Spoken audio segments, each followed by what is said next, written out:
Here we go.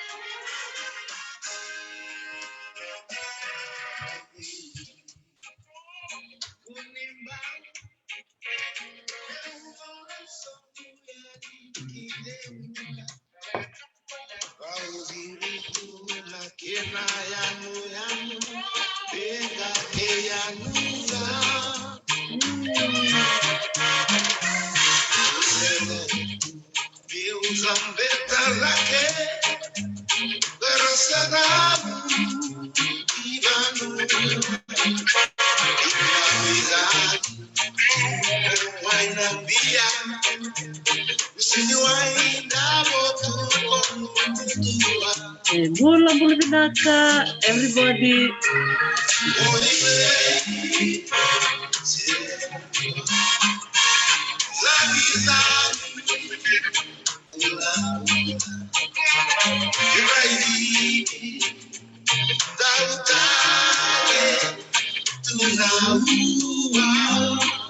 Bula serua.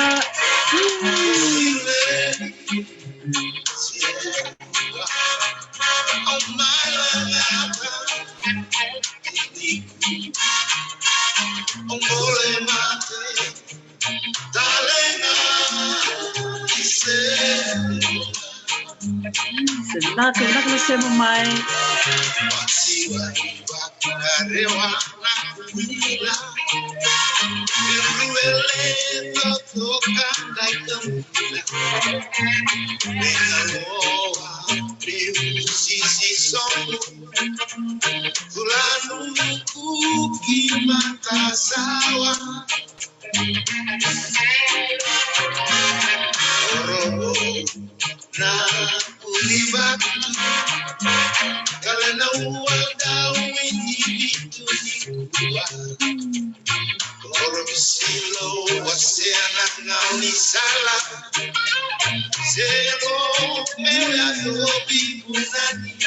Bula liu. Bula.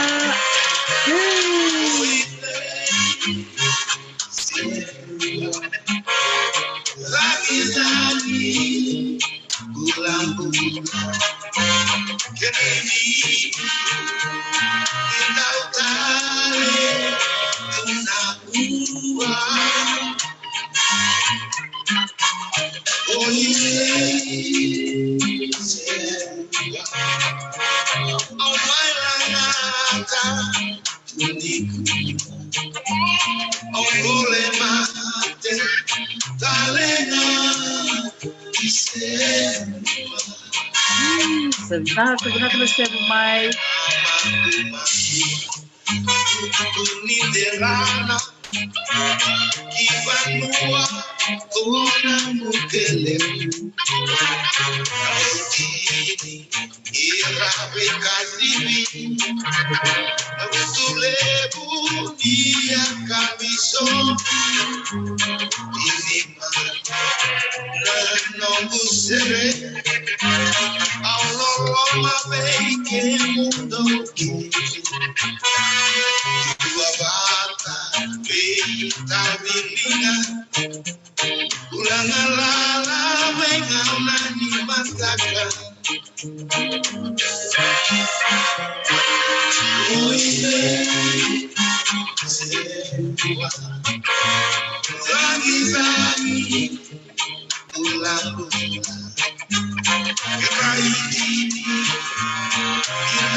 Ossa, vinaka. Rongo vinaka ndira na sere ke serua. Dola ndravi, dola oka, dola vina. Vikimniked na viokani na sana wakaturango serua. Oni siya matiko mai na vinaka nikua. Vinaka vakalevu na nomni solitiko na nomni ngona. Oni siya mamai na Talanoa na ivata ngwana vising moniti. And tiko na motivational Mondays. Nitaka ni ni mbulu vinaka tiko na bunata vanga ni siya matiko mekina. Dombula vinaka mai viti, mbulu vinaka chesoni na nga. Bulu vinaka John Washington may Australia. Oh, re, the levu sar chico sem chico Australia. Bulu vinaka Ana Matetini may Cook Islands, Kiorana. Don bulu vinaka na siama tiko may serua. Oni siama tiko may nikua vinaka vakalevu na nomu ni rongoda na kavi muni ngole mai ena kavi lang nikua. Ngone siga moniti na ikarosa nga bulu kavitu ni siga ni bulu September. May viti sa uchukngor na walu sa bola kana viwa we 5 minute me viwa en ngona may vite mabini binakasar chuko bali wiki muni na muni ngole mai na may dambe bata na may Talanoa en vata ngoni Talanoa with Dr. T siya masar chuko ngoy na yan ni levo Hawaii may Amerika nitaka ni mbulu binaka tiko mbulu binaka talchuk na kito baka vitamani waka vinaka na vito kweni na vunono no buke wakatalanga kina na vunono dolasi ena kana mai vakatiko ni programungo menda wakana no mirchukina na wekanda mai serua vinaka vakalevu sar sana posa mata wakandavu Saniveiuto when posa vaserua sana posa wakandavu. Very good evening to all of you listening in tonight. So thank you so much for taking the time. For all of you listeners listening in from different parts of the world, from the US, Australia, New Zealand, in Asia, to our friends in Hong Kong and Japan and China, ni hao, and also to our friends in the Middle East, teachers in Dubai who often log in to listen in, and also to our brothers and sisters in Lebanon, Sanya, and Syria, and Afghanistan, some connects from there too, and to our friends in Europe and England. Nimbula vinaka, Dolan Ravi, Dola Oka, Nimbula vinaka. So tonight is a very special evening because we have a very special guest connecting in from the beautiful city of Sydney in Australia.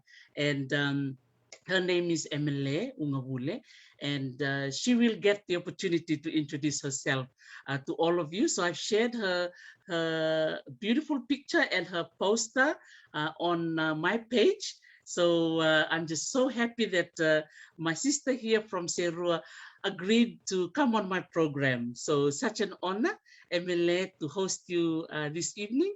Bula vinaka, Dolovina, and welcome to the program, Emele. Bula vinaka, Dolovina, Tarisi, the privilege is mine. Thank you again, vakalevu, for having me on your page, on your channel. I'm so happy to be here and to just be part of this amazing legacy that you've built.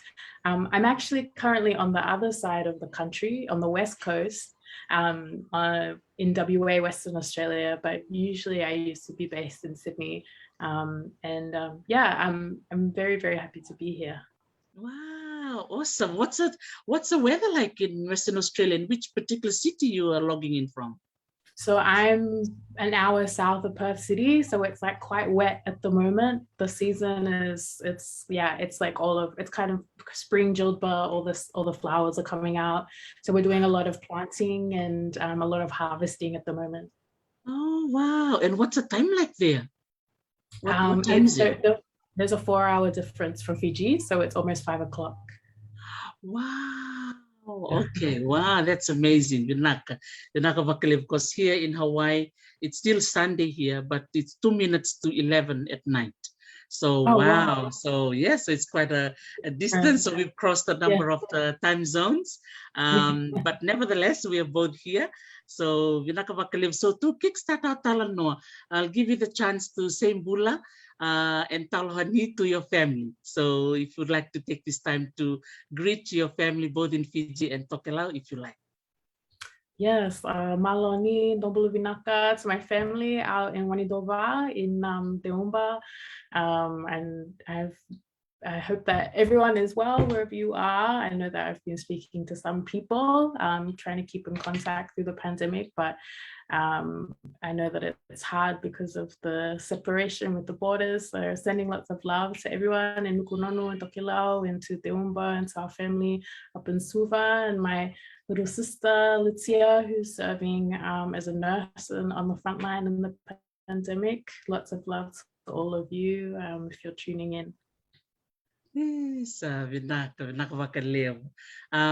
Yeah, so to kickstart our Talanoa, if you can, introduce yourself to us. So you've done the greeting, and a lot of people just when I put up your post, they were all excited and to see someone of your amazing heritage. So over to you, my sister. So just explain a little bit more about your Fijian side and your Tokelau side. Yeah, so my father is from the village of Saniveiuto in Deumba, and my mother is from the village of Nukunono in Tokelau.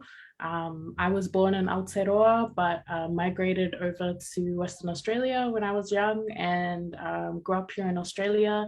And then I moved to Sydney about 10 years ago and was working in Sydney on Gadigal lands for about 10 years. And then at the end of 2019, I planned to move back to Fiji, but then the pandemic happened. So I moved back to Western Australia. And so I'm staying, living and working in Western Australia between here and Sydney until I can move back to Fiji. That's my hope and my dream, is to move back to Deumba and to live in Deumba. Wow. See, to everyone from Deumba. Lovely to have one of your daughters here tonight and greeting all of you. I'm sure there's so many of them saying Bula to you here tonight, Emele. So they're really proud to have someone like you, especially with your background as well. So can you just explain a little bit more, maybe before we go on to your background? See, I didn't know you were born in New Zealand. What were the schools that you went to, like from primary school to secondary school? Because I know your family would have moved countries. So would you like to explain a little bit about that? Yeah, so I did a bit of schooling in Aotearoa in Auckland and Samaki Makoto, and then did the rest of my primary school and secondary school in Western Australia. And then I did a Bachelor of Dramatic Arts in Sydney on the East Coast. And so I went through a private schooling system. So I went through the Catholic education system over here. And I went to a very small primary school in a very small town called Pinjarra. I went to school there called St. Joseph's, and then a school in the closest city nearby called Mandurah Catholic College, which was really a really great experience because I was really interested in arts, and they had a really great arts program, but they also had a really strong academic program. So I was lucky enough through my time in my secondary schooling to be the head prefect of my school, the first Fijian to be a head prefect, which was a big honor for me. And it meant that I could do both my academic studies and my arts. And then afterwards, I pursued a degree in performing arts, and that's what took me to the National Institute of Dramatic Arts on the East Coast. And so I studied at NIDA, and I did acting there for my undergraduate. And now I'm doing my master's in digital and social media through Curtin University. So I've had a pretty ongoing relationship with education for the last 20 years, kind of consistently keep studying. But I'm also now teaching at a university here, a performing arts university here. So I want to share all of the knowledge that I'm learning as well, in particular for Pacific Islanders. And in the arts who are interested in learning, and also especially for young Fijians and young Tokelauans, because there's not enough of us out there telling our own stories. Wow, that is amazing. Woohoo, Saniveiuto, man. Yeah. Vinaka, Bula to all of the gang from Teumba. There's quite a few all celebrating. I can just see all the comments coming through. So vinaka vakalevu serua. So yeah, that's really, really exciting because you know of your interest in the art. So when you were growing up as a young girl, when did you kind of like feel or see kind of like your pathway that this is where you want to go? Can you remember like a particular moment that you kind of like, right, mom and dad, Emele is going to do this? That's a really good question. I think from a young age, because I was always surrounded by storytelling and the arts, like my mom was always playing instruments around the house. And, you know, whenever I would go home to the islands, go home to Fiji, I'd love sitting and listening to the stories. And my bumbu, she loved to sing, and I love to sit and listen to her sing on her balcony. And so I've kind of because I've been surrounded by it, because, you know, like arts is such a normal part of our life as Pacific people. It's always been there, but it wasn't really until I went to, I guess, high school and started studying drama and music for tertiary entrance, and I scored in the top 5% of the state for my tertiary entrance for grade 12, and that's when I thought maybe this is something that I could pursue professionally, and so I auditioned for a couple of drama schools and I got in, and I just kind of like kept following it. So I think that it helped that it was always there and I was always surrounded by it, but that I was always supported to do that by my family, and my parents encouraged me, even though my dad really wanted me to go down the path of law or something a bit more hearty and stable, because the arts can be a bit unstable and unpredictable. But at the end of the day, there was always love and support from my parents. So I think knowing that I had that is what encouraged me to keep going and pursuing it. Wow, that is amazing. I love the fact that you know you have the talent, and you know you have the passion, and you just followed it. And I think that's a really good lesson for many of our parents listening in when they're talking to their children, and also to the young ones listening in. You know, if you're really interested or very passionate about something, you know, follow it. And you never know, you know, you'll be doing something that you always love. And I think I always say that, Emele, people who follow their passion, even if you're going to work, it's not work, right? Because it's something that you love and it's part of you and you enjoy it so much more. Yeah. Wow. Vinaka vakalevu. And speaking of your mom, you know, you mentioned she plays instruments, and tell us a little bit more about her amazing background, you know, coming from the island of Tokelau. And I know maybe later on we'll talk about the exhibition that you put together a few years ago that was really, really moving. But maybe tell us a little bit about your Tokelau side, especially acknowledging your mom. Yeah, so my mom is from, as I said, the village of Nukunonu, and my grandfather's side is actually Wallisian, so they're from Wallace Fortuna, and they migrated. My grandmother migrated to Aotearoa in the 70s, which is how my family got there. My mother went there on a scholarship from Aotearoa at the age of 5 at the age of 8.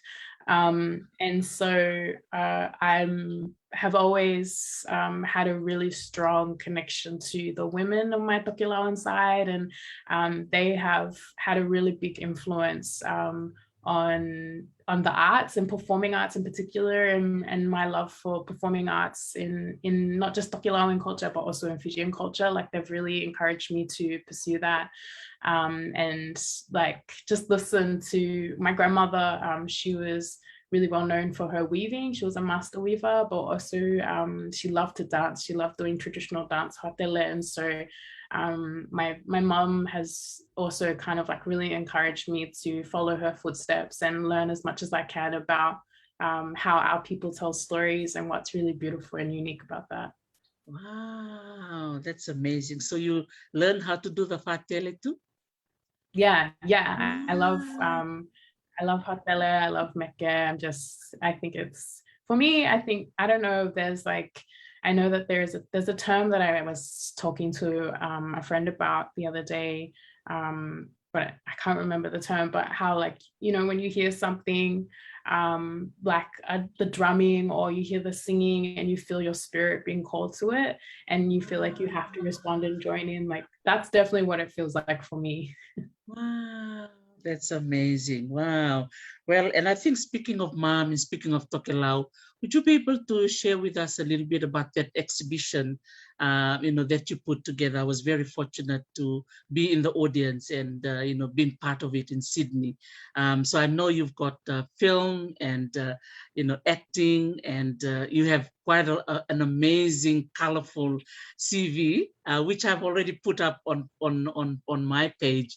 So a lot of people were like, wow, where now we finally know our Cero sister. That's why a lot of excitement is happening online right now. So maybe we'll talk about mom first and the inspiration behind that exhibition. Would you like to talk a little bit about that? Yeah, so the show that you came and saw was a piece called Te Malo, which in Ngangana Tokelau refers to this idea of an offering. And the show was originally created and written by my cousin Taufia Pelesasa. So our great-grandmothers are sisters. And Taufia wrote this play imagining what would happen to Tokelau in 60 years' time if, as the scientists predict, it would be underwater. And so he set the story in the final hour before Tokelau is fully submerged. And we see our elders and our young people just grappling with what that means to have to actually say goodbye, as you know, some people in the Pacific are already having to do, and slowly make that migration to Australia, and what that looks like for culture and for language and for stories. And we put that on in Sydney, and we sold out, which was amazing. And we had a massive, a lot of Pacific people came and supported, which I'm so still so really humbled by. But also it shows that Pacific people want to see Pacific stories. And it was really great support from the Tokelauan community, the Nukunono community in Sydney. They recorded our soundtrack, and they came and they danced with us during the show as well. So it was a really heavy show. And obviously that's what we want to raise awareness around that. So people do take action now, and we don't see our homes disappear. And so that's why we put that show on, and we had an amazing cast of Tokelauans, Samoans, and Torres Strait Islander was with us. Yeah. Wow, that was amazing.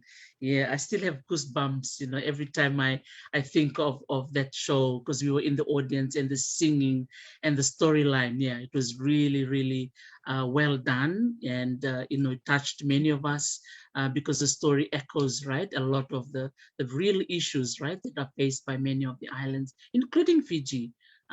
Particularly a lot of the smaller islands that are facing the issue of global warming and climate change. So thank you so much to you and the team for bringing that story, to the forefront of our thinking, vinaka. So from Tokelau, we'll jump back to Fiji. What are some of your fond memories of Ndeumba or Fiji in general, now that you're living in Australia?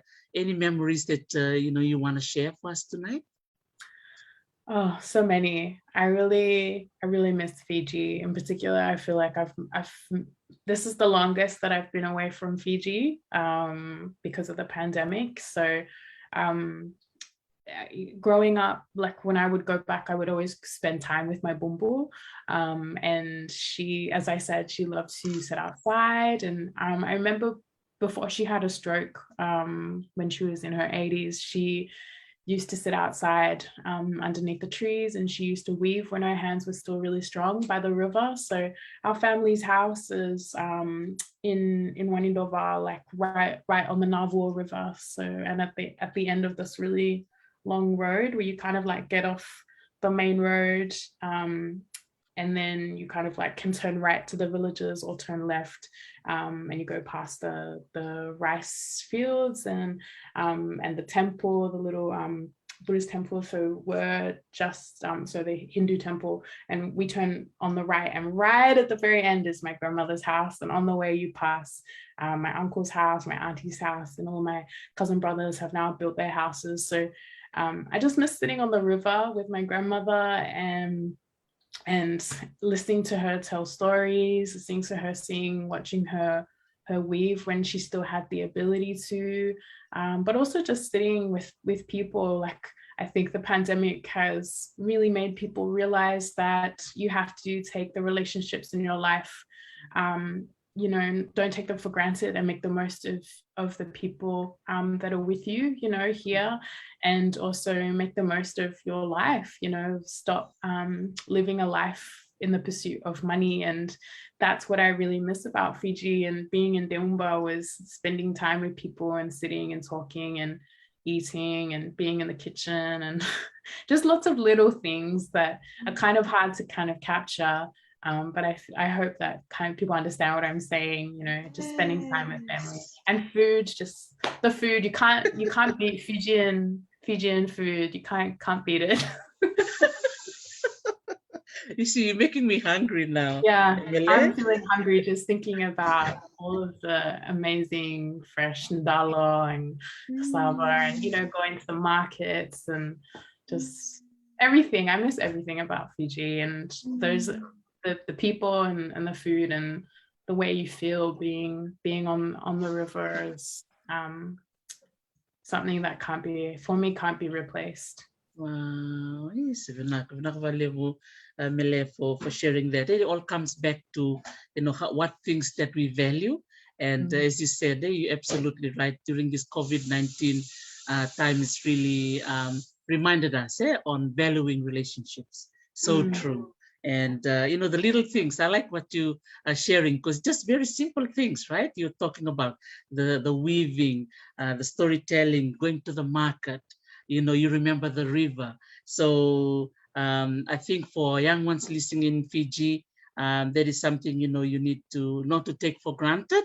See, I'm stuck in Hawaii, Emele is stuck in Western Australia, and we both want to be in Fiji right now. Yeah. Absolutely. So if you're logging in from Fiji, if you are eating this beautiful yamindalo, please think of me and Emele. And the palusami and all the lovely food that you're going to be eating back in Fiji. And it's kind of interesting, Emele, that you keep mentioning the word storytelling. You know, it's lovely. You know, you talk about mom, you talk about your grandmother from the Tokelau side, and now for the Fiji side. Why is storytelling so important to you personally?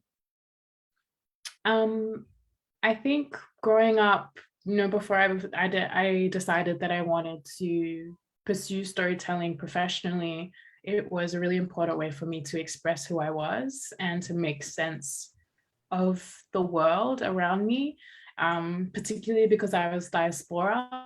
So growing up away from my Fijian family and my Tokelau, like most of my Tokelauan family, I didn't have very many you know, like family connections here. There were a lot of Fijian community, and I used to go to a lot of events, Fijian community and with Tokelauan community, but it wasn't the same as being at home or seeing our stories on TV and trying to kind of like understand what makes me, you know, different, you know, what makes me Fijian and what does that mean to be Fijian as diaspora. And so growing up, it was just an opportunity for me to express that. And then as I decided to study acting and start writing my own stories and support other people to write their own stories, I realized that for us as Indigenous people, storytelling is actually, particularly because it's oral, we don't write things down in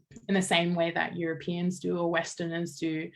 Storytelling is not just about making sense of the world and explaining the world and our relationship with the world, but that's our archiving, like that's our oral records of history and migration patterns and things that historically have really mattered to us and traditions that we have kept. So all the things, I guess, that when I was younger, I thought were just creative expression or me trying to understand myself, I realized as I got older was actually part of a really long legacy of Fijians and Tokelauans telling their stories because that's how we preserved our history.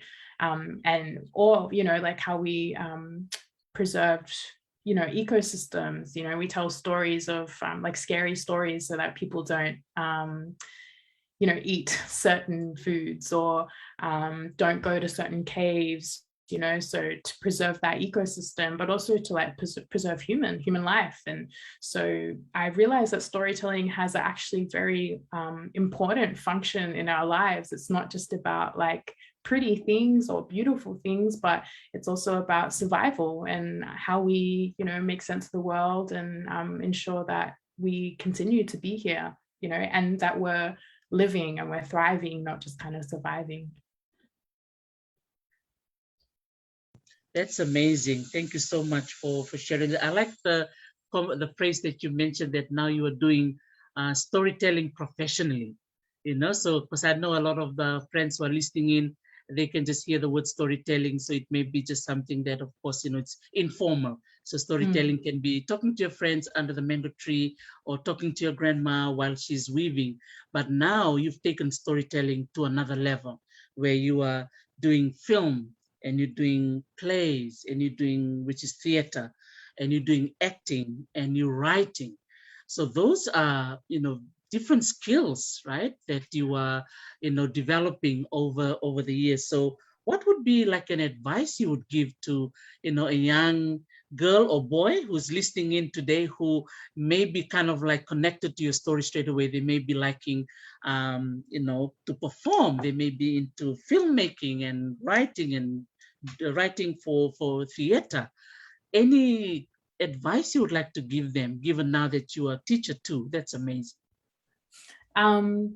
Yeah, absolutely. I mean, I think that there's two things that I think definitely have helped me in my journey that might be useful to anyone who's listening. And the first is finding people who will support you, whether that's family members or friends or fellow artists, but finding a really strong group of people that will be really supportive and happy for you, when you want to do something, they'll encourage you to do it, regardless of whether you have maybe the skill set. If you see an opportunity that you want to do, you'll have someone who'll say, go ahead, we'll support you, do it, we'll help you do it, whatever you need to do. Like just finding people who will be happy for you and everything that you want to do artistically is the first thing, having a really strong foundation of support network. And the second is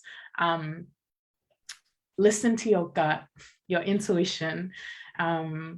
Always listen to your intuition. And if your heart and your intuition is telling you to pursue one type of storytelling, whether that's acting or whether it's writing, go for it. But if it's telling you to pursue 3 or 4 or 5 different types, follow that and go with that, because our people tell stories in different ways, many different ways. We didn't just restrict ourselves just to singing or just to dancing. We did pottery making, and we did dancing, and we did singing and dramatizing, and all different types of storytelling exists in our culture, and that's a powerful thing. So don't ever let anybody tell you like you should only stick to one type of creativity. Follow your heart, follow your gut, and believe in yourself. Yeah, those are my 2 main things. Ooh, man, that is so powerful. Vinaka, vakalevu. That is absolutely true. Finding people who support you, Because there will be those who may, kind of make you doubt your own, abilities.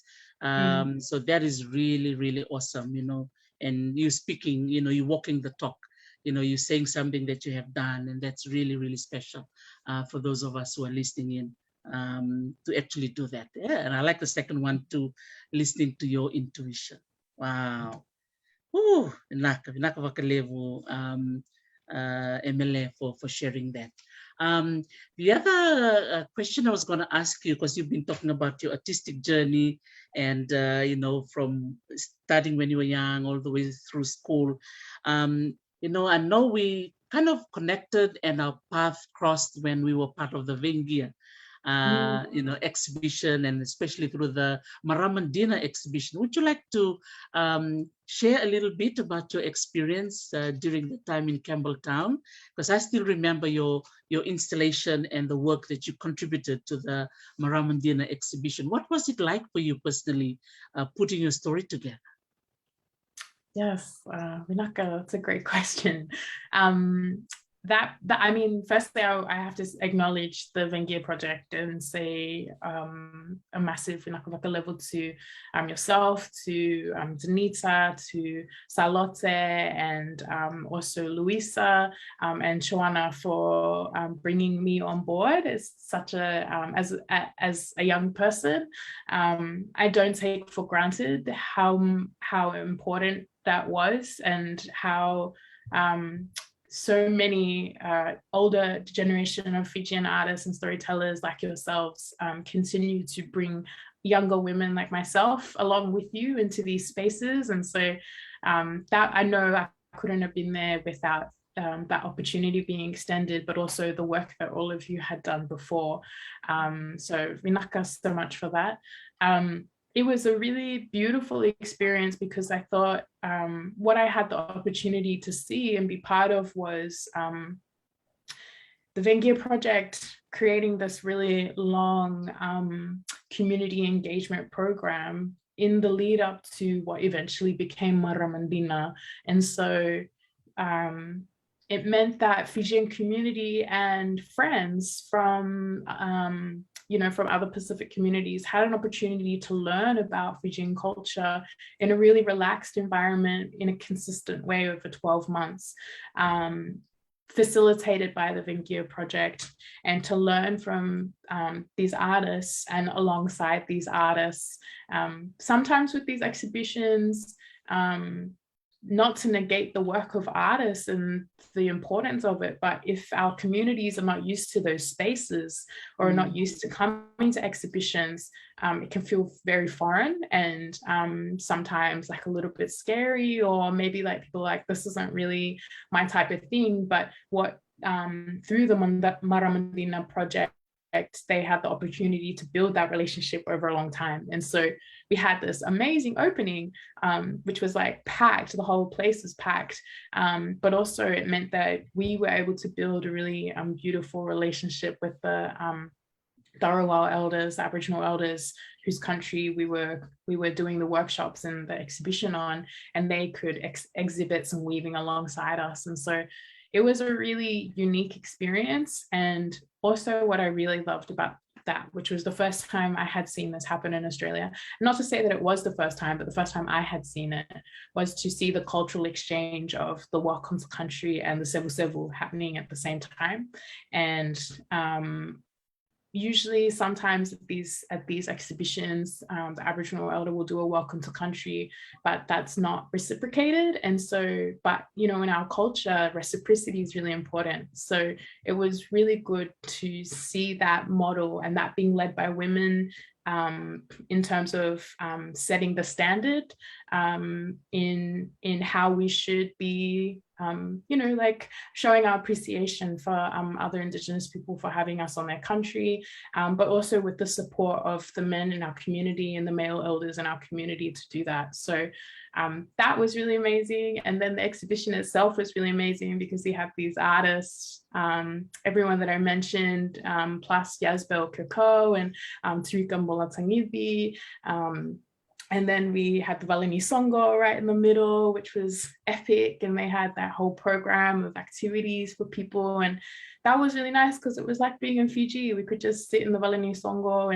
and talk and eat and, you know, just like connect with one another. And then also there was a session where I remember you were teaching us, we were making salu salu for the elders for the opening.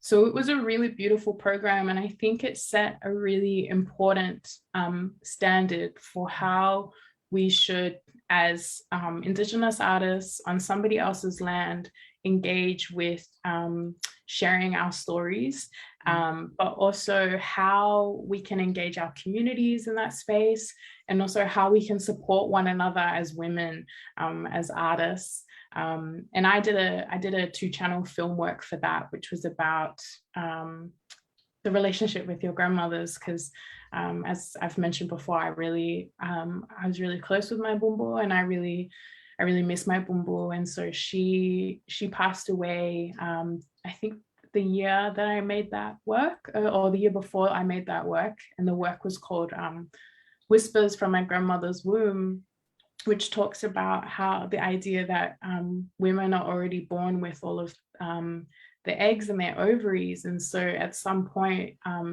a woman, when she was a tiny little egg, was inside her grandmother's womb. And so you have a very like special connection with your grandmother, and how, you know, she embodied you at some point, as well as your own mother. And it was a series of works that featured Fijian Itaukei women talking about the special relationship that they had with their grandmothers, including Arieta Tora. And yeah, it was really beautiful work. So I have nothing but good things to say about that exhibition, and I'm really proud of the Vengia project to, you know, for what they're doing, and also to see that Luisa is continuing that legacy and has another exhibition now, the University of Canterbury, and still feel very privileged to be part of that. Yeah. Vinaka. Vinaka, vakalevu. No, that was, you know, I still have memories of, you know, that opening. It was a standing room only, I think, that day. And it went across, you know, even on the mezzanine in Campbelltown, acknowledging the artistic team at Campbelltown Art Center in Sydney. Yeah, it was just amazing. I think I love the collaboration, and to also have I think Thelma Trey, Yes, as well in Thelma's Sydney, work. and Dulcie Stewart from Brisbane. Yeah, it was really nice that it was the women in Australia and New Zealand, you know, coming together. And of course, you know, with the connection back to Fiji, to the work of the project we did at the Fiji Museum. So we always, you know, all of us collectively, still connect back to our vanua, our places in Fiji. So that was really, really special. Wow. So, man, yeah, lots of things to share, lots of things to, you know, to be grateful for, I think, both of us. And I'm sure, yeah, again, congratulations to Luisa Tora for her exhibition, which is currently it's open, in Canterbury, in New Zealand. So now you mentioned our beautiful sister from Loma Viti, Arieta Tora.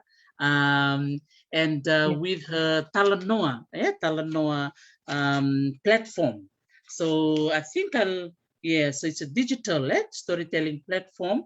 So would you like to share a little bit about Arieta's work and your role in that as well? So it's really nice that, you know, we collaborate with Vengia, and then you also have other collaborating projects that you're doing on the side.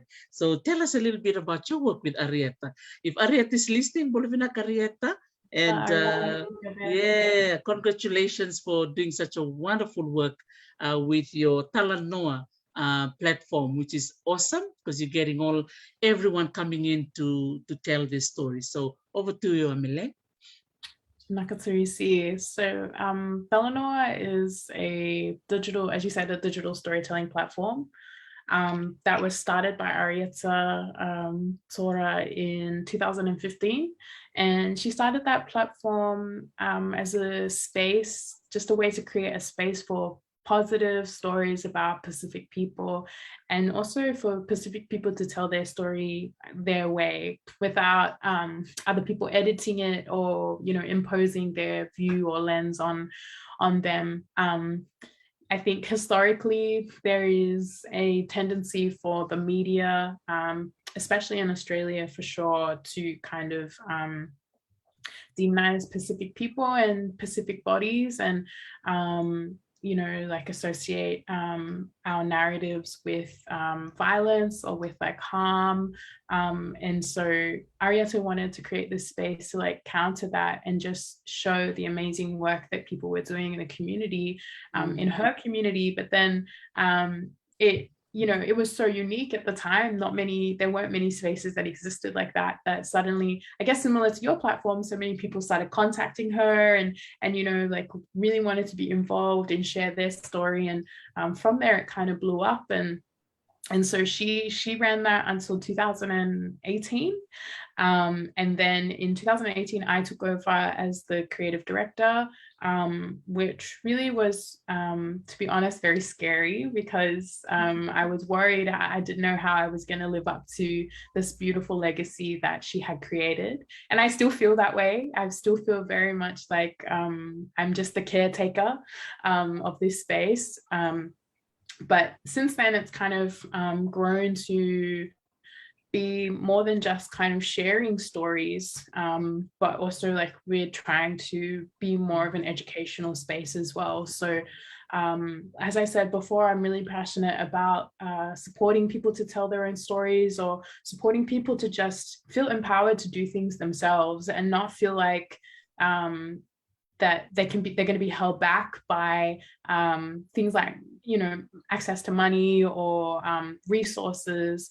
And so we've started to kind of create Talanoa as a space for anybody who's like a student or an academic student, or someone who's researching, to access our database. I just a couple months ago created a database as a request from some Fijian community members online, which is a database of all academic articles written by Fijian academics. And so it means that people who are doing their research, who are, you know, at school or doing them, you know, undergrad or whatever, can cite and read the research of Fijian authors, rather than looking for, you know, European white authors talking about Fijian culture. And so slowly doing things like that. We did a digital symposium earlier in the year, which we had 4 talks, and all of the talks were looking at Pacific peoples and their relationship with digital and social media, storytelling, digital economies, archival practices, just kind of to see what if people would be interested. And we had a really great response. We had people from all over the world joining, from Aotearoa, from the UK, from the US, and from all over the Pacific. So we've started to kind of realize, because now Talanoa is the largest digital storytelling platform for Pacific people by Pacific people in Australia, just in Australia, it means that I feel like we have a responsibility to make sure that we're responding to what the community are interested in and what they want. So still telling stories, but also trying to be that resource for people who want to learn how to tell their own stories, but also for students who are learning and you know, want to find our scholars and our thought leaders like yourself, and the work that they're doing more readily available. So yeah, and Arietta's rejoined me this year. So now we're co-directing together and working out what that looks like, navigating that together, which I'm really happy about. And we also have an associate educator called Brandon Sakadena, and he's Tokelau and Samoan, based in the US, and he is doing a podcast with me called Sau Deuba. And Sau Deuba is about highlighting oceanic thought leaders, so people who are Indigenous to the Pacific, who are doing the great work and out there and, you know, just sharing our worldviews and disrupting the academic space. And then we also have Malia Letuafa, who's Tokelau, who's running our social media accounts, and associate artist Selavai, who's Tongan. So we're slowly growing, but also still very small, very humble, and learning a lot. Wow, that's amazing. I just love to see I think we were talking about that word there, the cross-fertilization of ideas and people, you know, coming together on these digital platforms. And yeah, it's really, really empowering, yeah, to see. I think I like the fact that you said that, you know, it's our story, yeah, and we are the ones, you know, telling that story. And I also like the word, the phrase you just said, disrupting the academic space. Wow, that is, you know, a really powerful statement. And not only that, but you also demonstrating how we can do it the Pacific way. Oh, wow, that is beautiful. Yeah, vinaka vakalevu. And again, you know, congratulations to you and Arietta, because she's Mrs. Rika now, right? Yes, yes, she's Mrs. Rika now, yes. Yeah, Arietta Tora Rika. So for those of you who are listening in tonight and wanting to know more about that digital platform of storytelling, so it's called Talanoa. And you can find them on many of the social media platforms. And it's really nice for us as Maramaniviti or even Itoke to support many of these initiatives that is there to showcase, right, our perspectives, our worldviews. And it's really nice to see that it's our own people telling our story, and not only just for Fiji, but for Pacifica, right? Oceania. Vinaka vakalevu. Emele. So I think it's coming now to close to the end of our Talanoa, and it's just wonderful that you're able to log in from a beautiful afternoon there in Perth, in Western Australia. So the last question I was going to ask you was, what are your own plans for the future? I know you are into the teaching, coming into academia. What are your plans for that part first, and then we'll go to the others. So what's the future for you, Emele, for teaching? Oh, gosh, so many great questions, Teresi. Thank you so much, Vinaka. So I guess my plans for teaching, as I said, I'm working at a performing arts university here. I work at the West Australian Academy of Performing Arts in the acting faculty. And I teach across all 3 years. I'm currently the only Pacific Islander in that department. And so what I bring to that space is teaching about alternative ways of theatre making and storytelling. So the model that they have is very Eurocentric, and it teaches acting and acting styles from Russia, from Germany, from America, and from the UK. And what I do is I try to disrupt that space, and I say, look at all of these amazing playwrights from Fiji and from Tonga and from Samoa, from Aotearoa, who tell stories in their own way, and just try to like localize and bring stories back. So in the academy, that's what I do. Outside of the academy, I teach, I run workshops with performing arts institutions, arts workers, emerging storytellers that really encourage story sovereignty. So teaching people how to build frameworks of storytelling that works for them, because it's really common in the arts industry for people to, particularly Indigenous people, to experience burnout and to be exploited, or to feel like they've given a lot, or it's really hard for them to balance arts life and family life. And so what I teach people is how to look at the unique structure of their home life and their culture, and use that as a way to build their storytelling practice, and kind of like push against the Western concept of like linear time and how we build storytelling rehearsal and development. So that's what I do and what I really champion. And also intuitive practice. So teaching people to set boundaries and really just look after themselves, you know, like the same way that we do with our families or in the village, you know, everything is very collaborative and very communal. But the Western economy and the arts industry is very individual and it's very singular. So just trying to remind people that working collectively and communally is like a really great thing, and it's not something to be scared of and can actually help you survive and stay working as a storyteller longer rather than something to be scared of. So that's what I teach and that's what I encourage people to do, and that's my passion.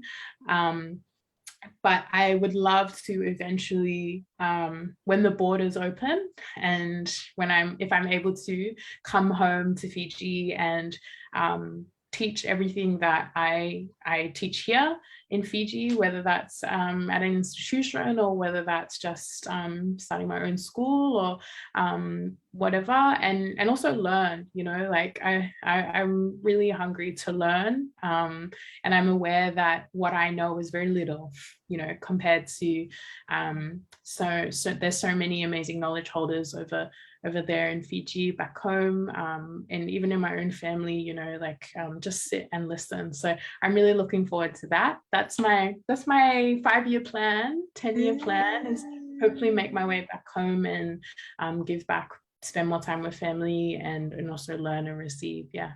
Wow, that is nice. I think I can picture you starting a Deumba Academy. Why not? Why not? Yeah, you know, if, I love that. Yeah, you know, if you dream of something, you know, even now you're living your dreams. So everyone had dreams when they were young, and it's all on us, right, to make it happen. And what a lovely way of thinking of giving back. And I'm sure there's many of our colleagues listening in from Fiji. So there's a lot of congratulations messages coming to you, Emele, from a lot of our brothers and sisters from Fiji, vinaka vakalevu, vikim nina sema tiko may piti, and nanomuni vararonga tiko mai, kena nomuni wasini vakalonga tataki vi Emele, and anona tatan, right? And a bukuni non sasanga, vinaka vakalevu. Yeah, that is awesome, because I know the University of the South Pacific, they have the Oceania Center. So Chesoni Nanga, if you're listening in, so Chesoni Emele is from Kandavu. Yes, I know Chesoni. Yeah, so he's singing Vinaka Chesoni, so we need to do something together. Yes, I'm scheming something. Yay, there you go. So Oceania Center, and especially with your academy over there in Western Australia.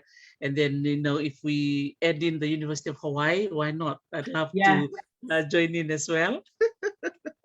I love that. That is really, really awesome. And also in terms of your creative side, what are your plans about that? Any shows coming up? Yeah, so I do. I have. I've been working on a show for the last 2 years. So I started writing it just before the pandemic hit, and then the pandemic hit and it got pushed back a year, and so it's due to premiere in January. I can't share the details just yet, just because it hasn't been publicly announced, but if it all depends on what happens with the borders and with COVID and lockdowns, but hopefully that show will go up, and that's an oceanic show and celebrates what I love about Pacific culture and Pacific stories, touches on themes of migration and astrology and love and heartache and grief. And I've also been, so I've been working on that for 2 years. In the last year, I've been working on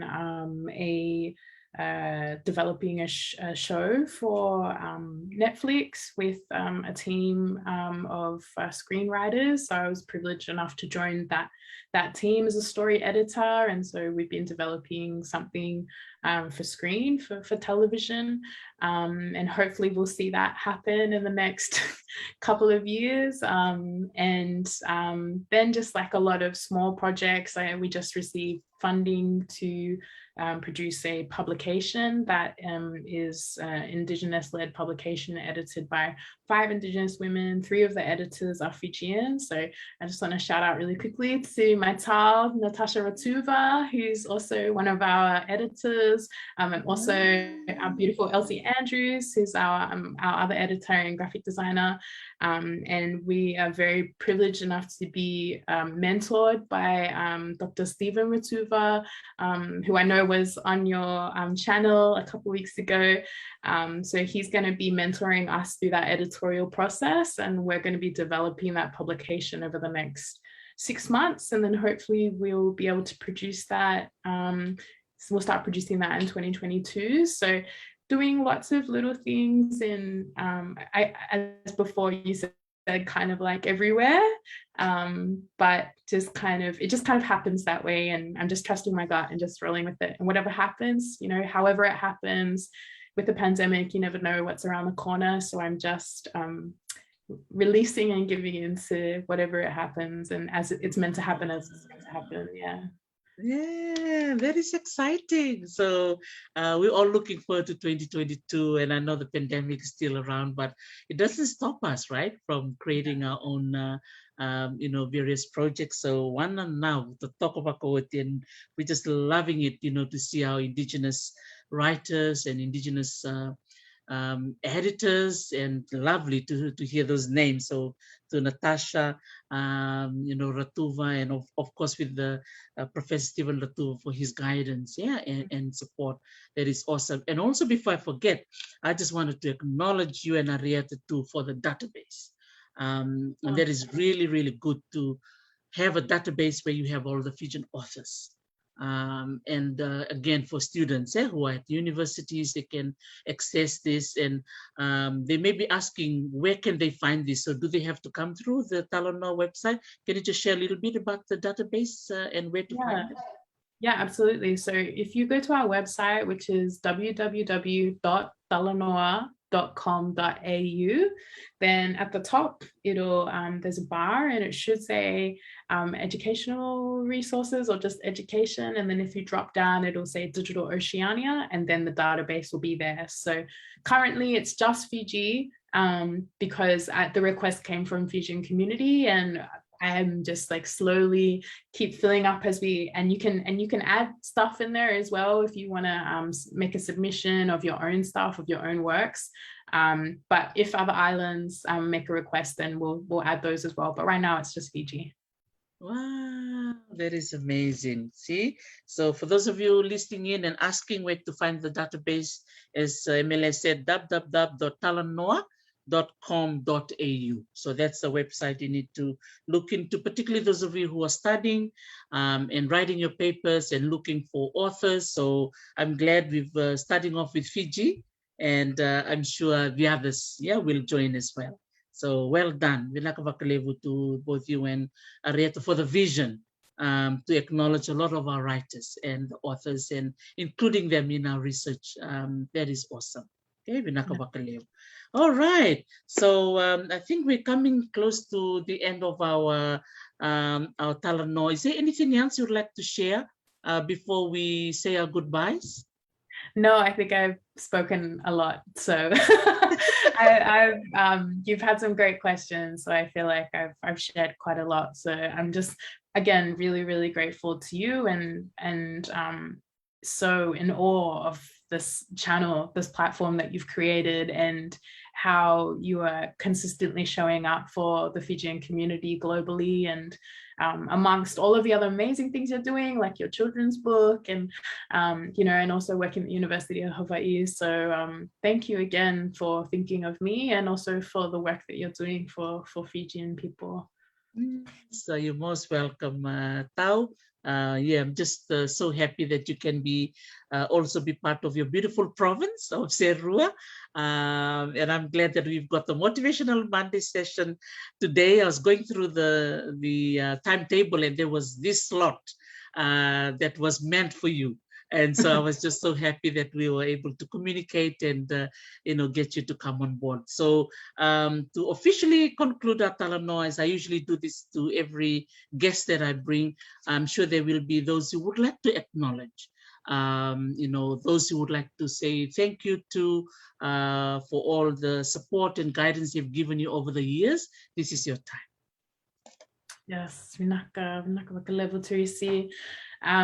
First and foremost, I always have to thank my parents, Emele Ugavule, and my mother, Lehina Ugavule, for, as I said, all of their amazing love and guidance and support.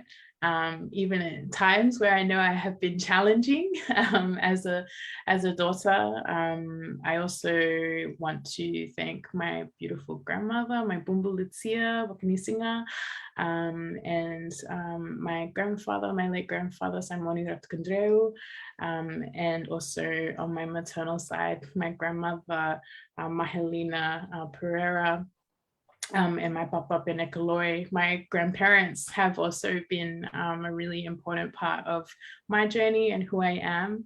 I want to definitely say a big thank you and vinaka vakalevu to Arieta Rika for believing in me and looking after her baby of Talanoa for the last couple of years, and for trusting me to be able to do so. And I want to thank all of my family and back home in Nukunono, also in Aotearoa and Wellington, to my auntie Huhana Lemihio, my nana's younger sister, for always sharing her stories and her knowledge with me about Tokelau culture. And I want to share a big vinaka level to my uncle, my Dalai Leona Mundu, my dad's younger brother, for always taking the time to sit with me and share stories about our family and how we came to Deumba, and what our role is and our culture and learning about our culture. And the last person I want to say thank you to is, of course, my partner, Mbosenda Kai, and my baby, Emele Ugavule, who loves me unconditionally, even when I can be tired and busy. So the small people and also the big people in my life are the reason that I'm here.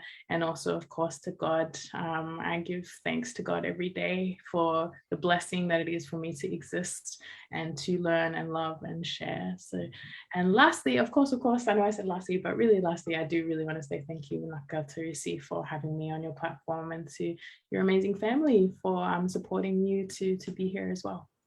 So vinaka vakalevu, Emele, and of course Deumba, woohoo, and yes, the province of Serua for their just the beautiful stories that we've heard throughout this month, and then for you to come in tonight as our Motivational Monday speaker. Again, you've started the whole week on a high for many of us. The comments that are coming through is just phenomenal. I just couldn't keep up with all the comments, and there's some banter happening around the comments, because there are people who are not from Deumba are saying, oh, can we also have these people from this village to come on your platform? And then the others from Deumba said, no, it's in Deumba today and your village today. Sorry, just Deumba today. Just Deumba today. So vinaka vakalevu, Emele, for just your words of inspiration, to many of us. I'm equally inspired, just to hear your beautiful stories on how you navigate, between these beautiful art spaces, with film and theater and writing and podcast, and they all kind of cross-fertilize each other, which is kind of the phrase that I've coined yes, earlier on, and it's just so positive and it's so upbuilding, and we need more of this. And I'm sure your Talanoa today is going to inspire a lot of our young ones listening in, because many of the younger generation, digital work like this, it's natural to them, right? And so if Emele is doing this, if Arieta Rika is doing this, and if Dr. T is doing this, then there's more opportunities for many of you young ones out there to celebrate your stories. And I think the theme that we both talked about today is the power of storytelling. And storytelling can be done in so many different ways. And we've seen theater and film and books and lots of these things that can be, done, short films. And so nice to hear about Netflix. Oh my goodness. And that is something we're going to be excited to do. And of course, the indigenous, editing and the work you'll all be producing next year. So yeah, as they say in Kandavu, watch this space. Yeah. So from all of us here in Hawaii, Emele, vinaka vakalevu for your time. Thank you for joining me today and wishing you all the very best with all the things that you have planned for. And say Loloma to your beautiful family. Vinaka vakalevu. Vinaka vakalevu to you see. Naka. All the best. Madimanda. Madimanda. Isa. Vinaka Emele. Wow. Okay, so Deuba in the house. So vinaka vakalevu to everybody who's listening in today. It's just another awesome Monday, motivational Monday session. So really acknowledging Emele Ugavule for logging in from Western Australia. And it's just so nice to have a different voice coming in from the artistic side of our lives. And it's so nice for her to share her stories from the Deuba side in Fiji, and also acknowledging her maternal links to the beautiful island of Tokelau, and of course her linkages to Wallis and Futuna. So again, vinaka vakalevu to many of you for joining Emele and I on this beautiful platform. And I know that most of you are still listening in, and to our people of Serua, Vinandu, for coming over to our platform this month, for the beautiful month of September, to share your stories with us. Many of us are so enriched. Many of us have got to learn so much about this beautiful province of Serua. Many of us did know a lot of the stories, but this platform has allowed a lot of these stories to be shared. So vinaka vakalevu from my family to you all. Au sa vakamadeyani, vinaka vakalevu sara na vakarorong mai vi kimni todo kasara, and then ngai sota tali chuka na sinlo tulevu. Vinaka vakalevu ni mademanda. Okay, vinaka mademanda bele. Bye. Naka.